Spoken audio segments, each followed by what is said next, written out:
आ रही है यूक्रेन में फंसे भारतीयों को लेकर। भारतीय वाहन लगातार भारत की धरती पर पहुंच रहे हैं। कुछ छात्र हमारे साथ हैं। क्या नाम है आपका और आप कहाँ फंसे हुए थे?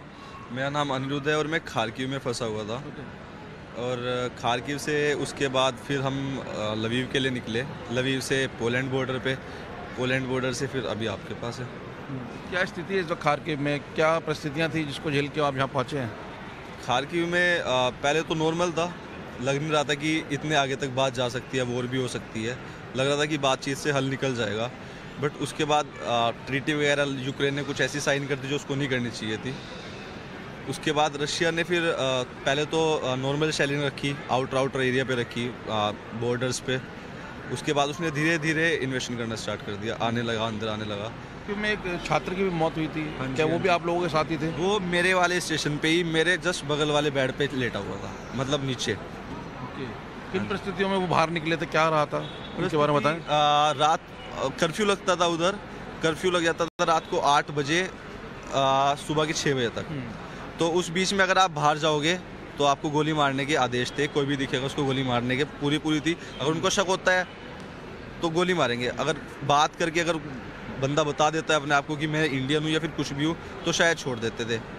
उसके अलावा बस रात को फिर हमें पता चला कि हमें जाना पड़ेगा, क्योंकि जिसकी डेथ हुई है वो बाहर निकल गए थे रात में उस दौरान? नहीं, वो कर्फ्यू खुल चुका था। वो बंदा अपने लिए, अपनी शॉपिंग के लिए, उसको भूख लगी थी, क्योंकि कर्फ्यू खुल जाता था तो मार्केट खुल जाते थे।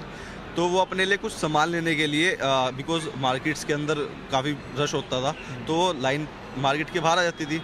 तो उस दौरान ही वहाँ पे क्रॉस फायर हुआ। क्रॉस फायर में उस भाई को गोली लगी। जानते थे उनको? हमने कुछ वीडियोस देखे कि रेलवे स्टेशन पे जो वहाँ यूक्रेनियंस हैं वो इंडियंस को नहीं चढ़ने दे रहे ट्रेन में। वो क्या था सीन? हाँ, ऐसा ही था। पहले तो जैसे मतलब ट्रेन जब आ रही थी, जब रश नहीं था ज़्यादा, तब तो हमें अंदर जाने दे रहे थे। लेकिन जैसे ही बहुत सारे लोग आ गए, बहुत सारे इंडियंस भी थे, बहुत सारे यूक्रेनियन भी भाग रहे थे वहाँ से लवीव की तरफ, तो उन लोगों ने दरवाजे बंद कर लिए, किसी इंडियन को नहीं जाने दिया। फिर पहले उन्होंने गर्ल्स को प्रेफरेंस दी, गर्ल्स को जाने दिया, बॉयज़ को नहीं जाने दिया। और फिर एट लास्ट उन्होंने ये कर दिया कि $100 पे करो और अंदर आ जाओ। ठीक है, हमारे साथ ये भी हुआ।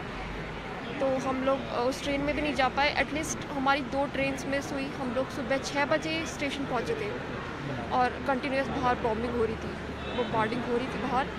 और फिर हम जिस ट्रेन में बैठे, उस एक बोगी के अंदर बहुत सारे इंडियंस थे। लाइक हमें हिलने की भी जगह नहीं थी हमारे पास।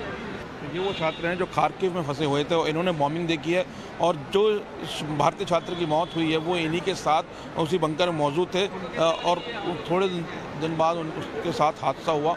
पूरी कहानी ये छात्र बता रहे हैं किस तरीके से बॉम्बिंग हुई है, किस तरीके से फंसे थे और किस तरीके से बाहर निकल के आए हैं। लेकिन जिस तरीके से गवर्नमेंट ने इनका साथ दिया है उसके लिए हम गवर्नमेंट का धन्यवाद कह रहे हैं कि ऑपरेशन गंगा के तहत उनको यहाँ पे लाया गया और यहाँ पे आने के बाद कहीं ना कहीं ये राहत की सांस जरूर ले रहे हैं। कैमरामैन हरीश भट्ट के साथ मोहित हूँ, टाइम्स ऑफ भारत, दिल्ली।